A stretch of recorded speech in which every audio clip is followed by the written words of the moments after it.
my colleague from the Liberal Democrats. They served with me on Sheffield City Council, and they were at the forefront of the 2016 referendum campaign for Stronger In, and then obviously after that we came together when Sheffield for Europe first came into being, when we had that massive demonstration of our support and our love for the European Union and what we felt at the time was a huge challenge that the country was facing. And as Veronica has said, I've had the honour and pleasure and the privilege to serve our region, our city, in the European Parliament. It is the biggest privilege of my life and honour to sit alongside our peers, our European friends and colleagues, to actually work together and collaborate. As Veronica will know, we don't sit there as individual parties. The Liberal Democrats don't sit alone, or the Labour Party. We go into our relevant groups. Ours was changed its name, called itself Renew Europe. It used to be Aldi, and we got to work. And actually, I was on the cult committee. So this exhibition is very relevant for me because it was about art and culture, and actually brought home to me that there's so much that we had in common, and the European Union wasn't just about economic and business. It might have been at the start, but actually it was where we came together, and whether it was the creative arts or whether it was music. A lot of our music, particularly being from Sheffield, often people will refer to it. So for us, we've got to keep going. I know we suffered a massive setback in December 2019 when we weren't able to win the number of seats to be able to at least force a second referendum, and we were torn away from our European friends. And I have to confess, there were a lot of tears, for me in particular. I remember Guy Hofstadt, actually, who I used to sit near, one row in front of me to the right. Once we were in Strasbourg, and he said to me, Mohammed, because he always used to call me Mohammed, twice Britain came and the Commonwealth in our need. He said, I will take you to a cemetery here where people from all over the world, the Commonwealth, from Britain came to help us, and they gave their lives. And now you are leaving us. And I said to Guy, I'm not leaving you, I'm being torn away from you. And I know that at some point, whether it's in my lifetime, hopefully, but my children's generation will probably be the ones that are coming back. And probably be coming back like me, in tears, but this time it will be tears of joy. But in the meantime, I think we have to keep going. We'll keep maintaining our links with our friends and colleagues. So I still have a lot of the phone numbers in my of them on there, and they are constantly talking, in WhatsApp messages, exchanges about what on earth's happening, what's going to happen to Britain, what's the general election result, what each of the political parties' positions are in Europe, etc. But I have said to them, look, the young people were always for Remain and are still very much there. There's a chunk of people who, voted Leave or are beginning to think about what actually was said to them. And I don't blame them. I blame the people that actually misinformed and actually went around putting lies on the side of buses, etc. And some of them are now, like Boris Johnson, paid the ultimate price. But actually, what we've got to do is keep going. So I want to thank Madeleina for all that energy. I was just saying to Veronica, I remember last time we met, you had that bus and you pulled up at Sheffield City Centre, and how you had that energy to look, run around and all that energy, on that bus itself. Now you're doing this exhibition, I wish you well. I was tempted thinking, I wonder if I can persuade her to give me a copy of one of these. But if you're not selling the originals, I suggest you get some of the prints done, I'm sure. And especially if you've got the stories behind them. I know you've got the QR code, and whether we can actually, see what's inspired you to actually do these portraits. And they are lovely.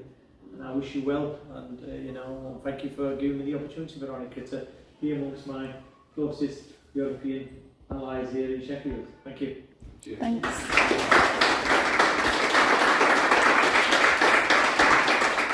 Thanks everyone. My name is Laura Krasteva. I'm an artist, cultural producer and coach, and I had the blessing of meeting Maddie back in 21. So the work that I do, and I think this is one of the connections that we have, is also socially and politically engaged. For me, art is activism, and often we talk about the context of when and how the art comes about, but we don't spend many moments like this one talking about the art itself. And one of the things that I love about the Brexiles exhibition is that there's so much joy and colour and emotion in each one of those portraits, despite kind of the context in which they were born. And I just wanted to note that before I continue. As I said, we met in 21 because I was going through getting my British passport. I was born in Bulgaria, and after 10 years of living in this country, and because of everything that happened after 2016, I finally decided to do that procedure.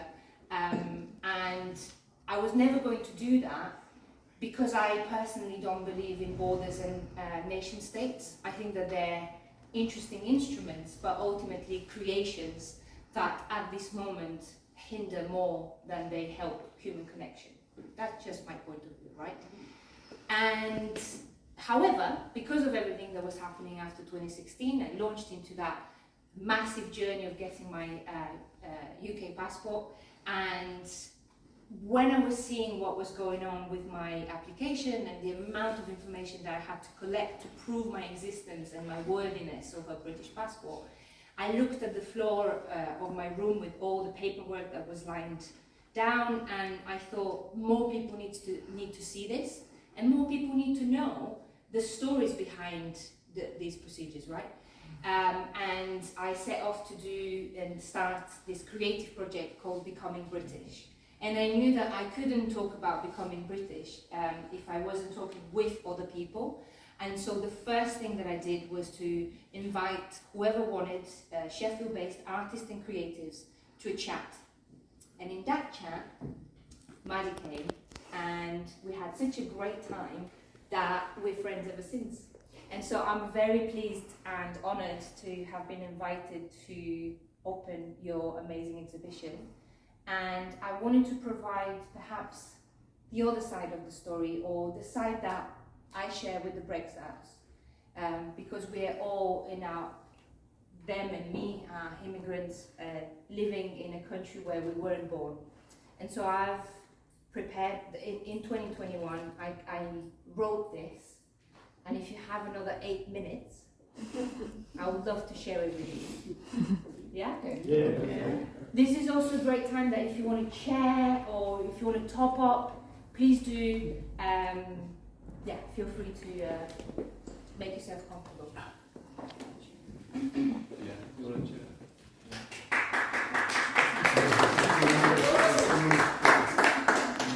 So this is my 8 minutes, and then I'll pass it on to Maddie and her wonderful, wonderful music.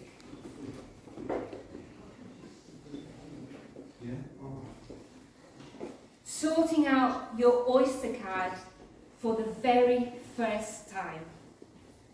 Knowing the price of things, going to a shop, a cafe, or the pub, and for the staff to know your name and your order. Having all the good recommendations, knowing the history of the place, and being able to take your friends and family around like a tourist guide. But hating on tourists though, and never ever wanting to go back to Oxford Street. Knowing the shortcuts, the free exhibitions, the good deals, walking on autopilot, not looking at the buildings anymore, not looking up anymore, accepting the bad as well as the good as how things are. Having the right clothes for the right weather, finding yourself enjoying a rainy day, considering wearing a skimpy dress when going out in winter, and changing your mind and layering. Talking about the weather all the time, remembering the heat wave and that one time we spent the whole day in the park playing rounders, having a barbecue as soon as the sun is out, even if it's in the middle of March. Craving a pint, finding the smell of the pub almost comforting. eating a good pie, fish and chips, obviously, and being the first one to suggest popping the kettle on. After a while, going back home and being surprised by the familiar smell of your own house. Saying stuff like back home and in my culture, in my country, and catching yourself doing it. Having to find your words in your own language. Using words from other languages, unaware. Feeling like an outsider when you go back. Noticing what shops have closed, what buildings don't exist anymore. Having to look up. Thinking back in my day and not catching yourself doing it. Wanting to leave. Feeling guilty. Longing. Finding it rude when people don't say sorry. Finding it rude when people don't queue. Feeling smug that you live in a place where people do queue, and seeing queuing as the finest expression of civilization. Not saying the things you really think, how you really think them. Nodding. Pretending you understand. Working on your accent. Finding out years later that it's not eavesdropping, pastry dish or damp squid, which for me makes so much more sense. And messing up the little annoying bit of sentence that change everything. Look out for, looking in, look up, look it up, looking from, English is half French anyway. Stocking up on your favorite foods. Having too many kilograms in your suitcase and stuffing cheese in your pockets to go through security at the airport. Thinking about the Home Office, deportation, detention, being kicked out, not let in, being privileged to only be thinking about it at this stage, feeling guilty again, feeling lucky.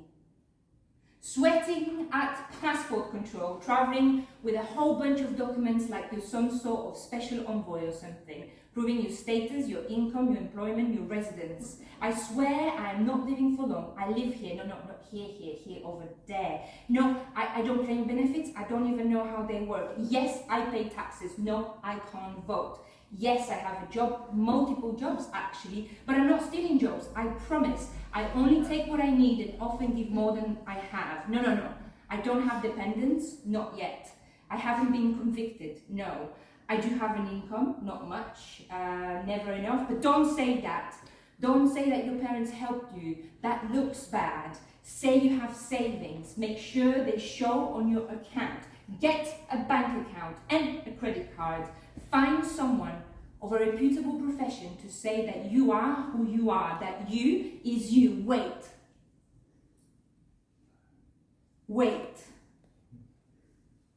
Call. Wait. Call. Dave, Mitchell, Paul, Patrick, Antoinette, Neil, and finally Helen. Thank you, Helen. Now, solemnly, sincerely, and truly, declare and affirm that on becoming a British citizen, you will be faithful and bear true allegiance to Her Majesty Queen Elizabeth II, her heirs and successors according to law.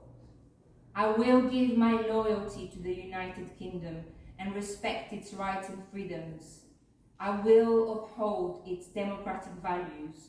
I will observe its laws faithfully and fulfill my obligations and duties as a British citizen. I do solemnly, sincerely and truly declare and affirm that on becoming a British citizen, I will be faithful and bear true allegiance to Her Majesty Queen Elizabeth II, her heirs and successors according to law. I will give my loyalty to the United Kingdom and respect its rights and freedoms. I will uphold its democratic values. I will observe its laws faithfully and fulfill my duties and obligations as a British citizen. I will be faithful and bear true allegiance to Her Majesty Queen Elizabeth II. I will give my loyalty to the United Kingdom. I will observe its laws faithfully and fulfill my duties and obligations as a British citizen. I do solemnly, sincerely and truly declare and affirm I will be faithful. I will give my loyalty to the United Kingdom and respect its right to freedom. I will uphold its democratic values. I will bear true allegiance to Her Majesty Queen Elizabeth II, her heirs and successors. I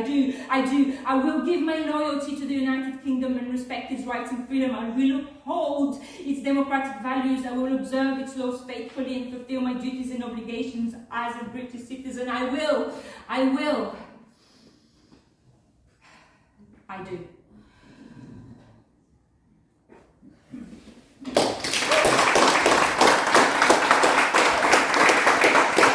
Thank you, first of all, Shafak, for coming and speaking about your experience as an MEP, and I think it's really interesting to sort of contrast those experiences from the political side of things with also our cultural and creative artistic experiences.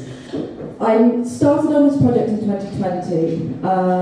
It was funded by the Schwarzkopf Foundation. In 2018, I was awarded Young European of the Year, and this came with a funding grant, and I kind of sat on it for a while because I was so busy in 2018, 2019, as Shafak said, running around the UK and Europe on a crazy bus that said bollocks to Brexit on the side.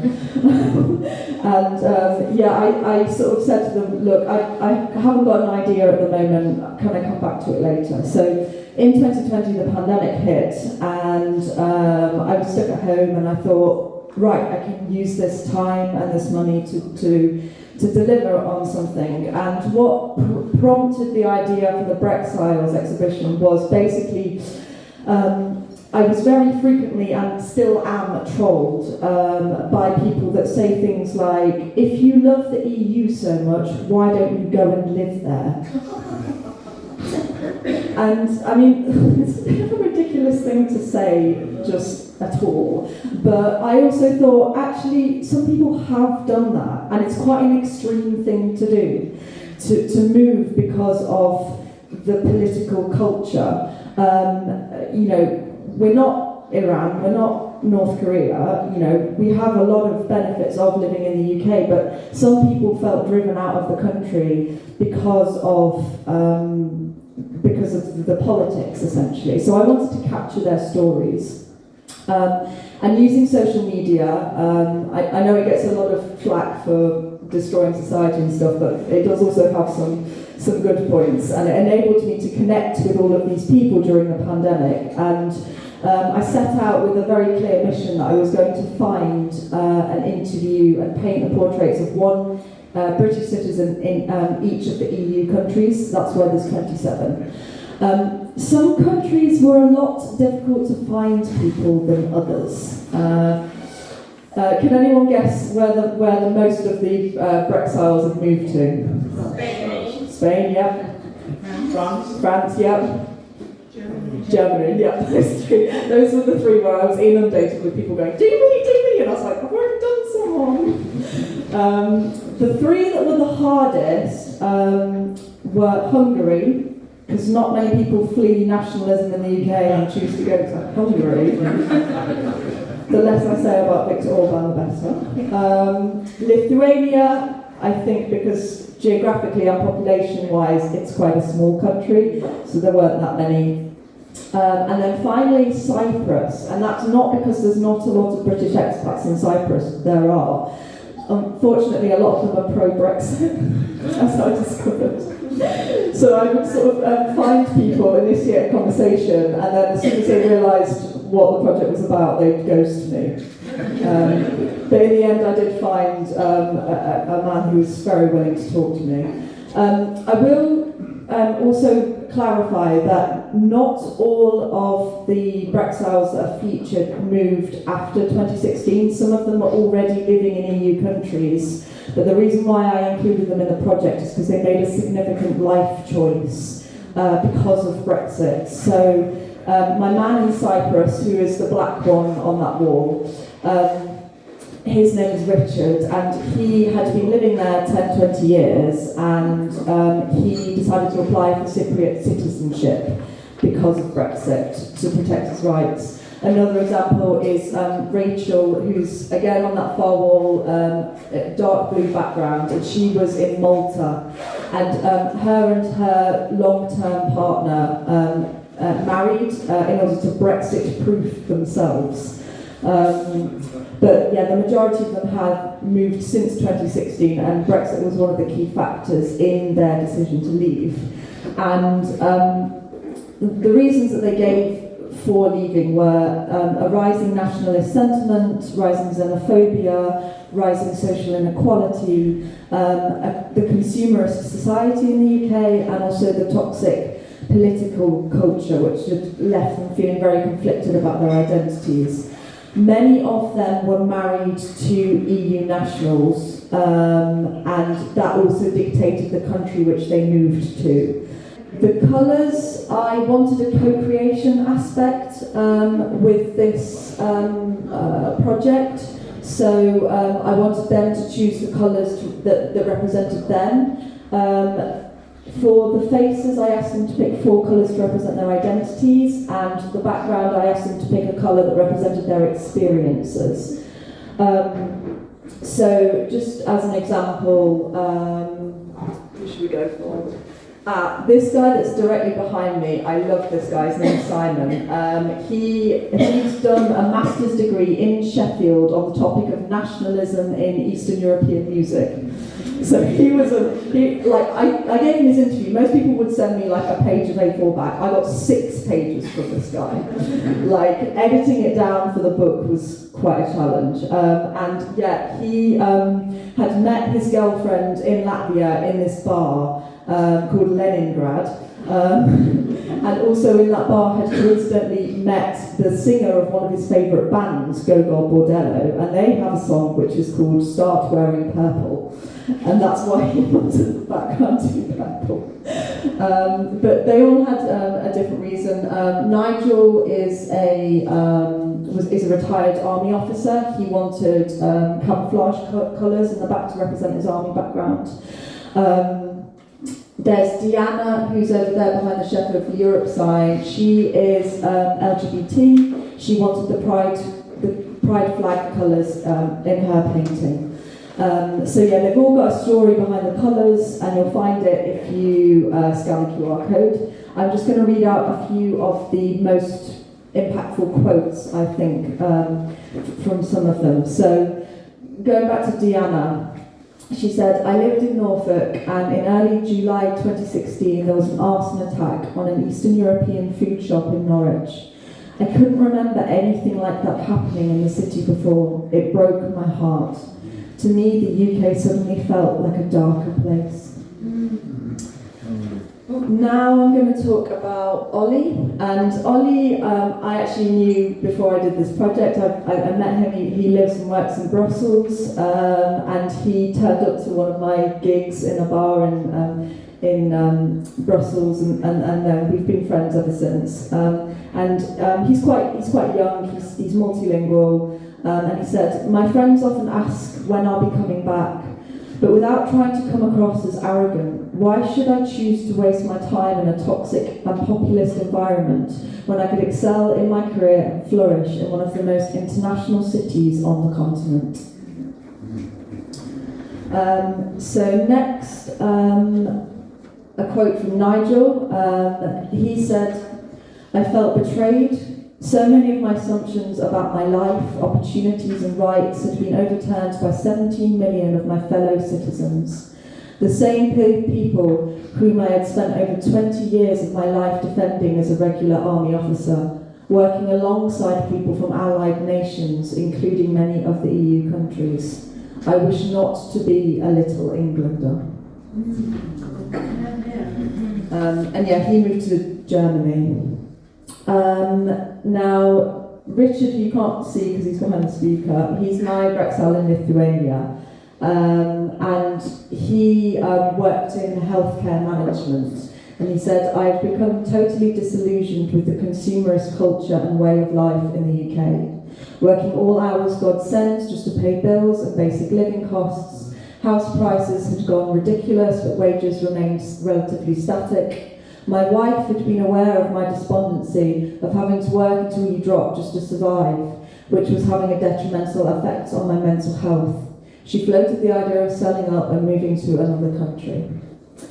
And he also explained to me that they sold their, I think it was like a 3-bed semi-house in the UK, and then managed to buy a 6-bedroom farmhouse in Lithuania, and became self-sufficient. They had animals, they had plants, and and finally I'm going to read out a quote from Jimpa. She's my Brexile in Portugal, and she said, "When I go back, as I get on the train at Gatwick, I feel a heaviness of the society too long under pressure just to have the normal things humans should have, like secure housing, work-life balance, and enough money to enjoy themselves.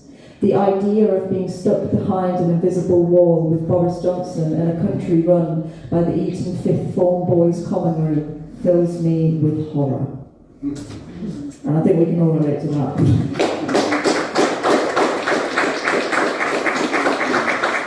So this poem I wrote to reflect on the project. It's called Lives Inverted. Lives inverted, reflected, distorted. Tides erase and redraw the lines. Stony faces brace the changing winds. Humans made malleable to confines. Fractured, dismantled, reconstructed in pursuit of alternatives. Desire drives wanderlust, the insatiable hunger to consume what the world gives. Seismic shifts shake the earth like a sheet into landscapes beyond recognition. People flee for safety and warmth, trusting instincts and their intuition. Searching, seeking, responding to circumstances outside of their control. Bravery rewards the courageous who risk their exile for political parole. Borders do not bind, but simply define the edges where segments combine. From tattered rags blown by gusts to proud flags high above, billowing in line. Shattered glass like dreams past, broken and reforged into visions unseen. Identity questioned, considered, unanswered, abandoning what could have been. Thanks.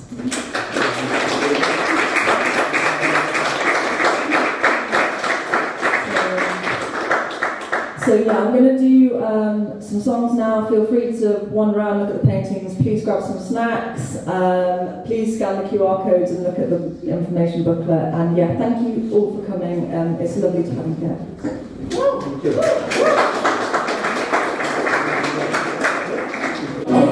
With a silent every step, tell me how you feel, lonesome over there. There's something that you can't be bothered to disguise. Feeling like there's betrayal in your eyes. Pop up, betrayal in your eyes. Pop up, betrayal in your eyes.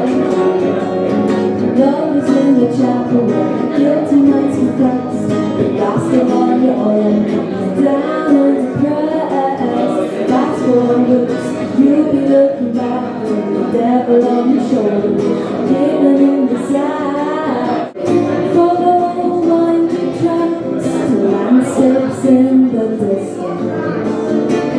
The pursuit of happiness is sure to meet resistance. But nothing is worth achieving if there is no fight to be had. So put your faith in people, and you'll see they're not all so bad.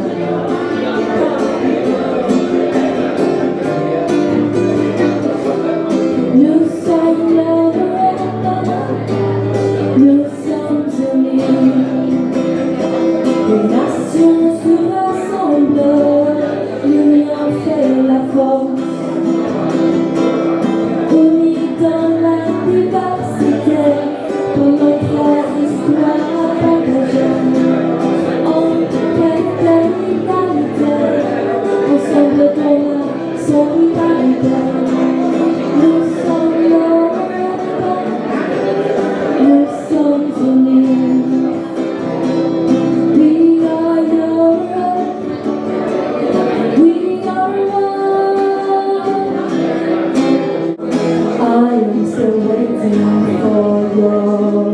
justification, but denial is the refuge of those in the wrong.